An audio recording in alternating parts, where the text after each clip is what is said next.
Devil's Advocate is a movie that I picked because, well, I needed something from the 90s. I had no intention of ever watching this film again, and I didn't really want relish the thought of watching it again. You're probably familiar with it. Al Pacino plays the devil, who is a lawyer, and Keanu Reeves is also a lawyer named Kevin, and pretty much plays out like a version of The Firm, only with Satan. So this movie got insanely good reviews, and is generally speaking well regarded. So am I about to shit all over it in yet another unpopular opinion? Well, no.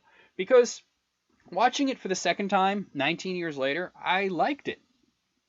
The basic plot has Keanu Reeves as a Floridian lawyer who has never lost a case. He has a natural intuition for jury selection and how to manipulate witnesses. We see this in the very beginning as he is representing a junior high school teacher accused of child molestation.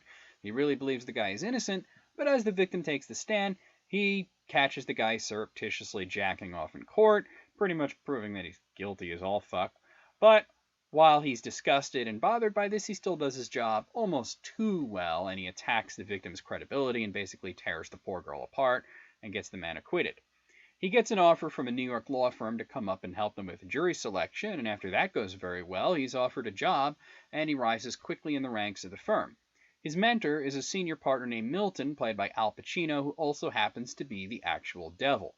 So we get a bunch of lawyer drama, and a lot of the second act has to do with Kevin's wife, played by Charlize Theron, who attempts to acclimate to the move, but it doesn't go so well for her. She's in an overly large apartment and a suddenly extremely busy husband, and she's tormented by strange images.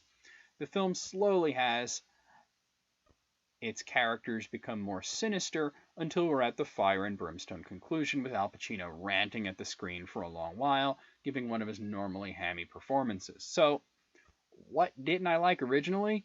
Well, I had a long think about that, and I initially dismissed the film as boring. It was too slow, and Pacino's performance seemed to lack any nuance. Seeing it 19 years later, I have to say that I think the issue with this film was in the marketing.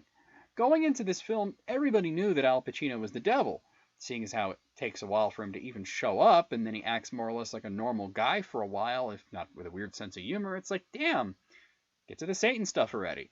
But I think they did the film a huge misservice in putting it out there that Pacino is playing the devil.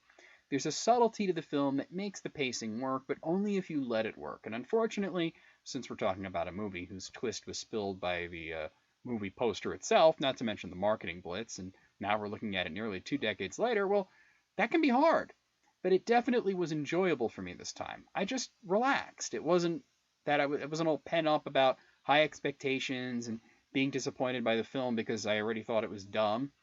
So instead, I was able to appreciate the art direction, the slightly skewed cinematography, and Pacino's performance, which does have nuance, but only if you put yourself in the moment and disregard what you already know about the character. The film still has flaws that I need to address, such as the ending. It's sort of out of left field, it's a little too Hollywood for my tastes, and of course Keanu Reeves, he could be competent, but he's not someone that you ever want to do an accent in a film, and he slips in and out of an exaggerated southern accent throughout the film. I will praise Charlize Theron, whose character gets a lot of screen time, goes through both physical and mental changes that are convincing, and yeah, Pacino, he makes a good Satan. I still believe that this film is somewhat overrated, but I no longer think that it's bad. I just think that all those years ago, I was so caught up in what this film wasn't that I couldn't appreciate what it was. I'm going to give it a 7 out of 10. It's good, not great, worth a watch.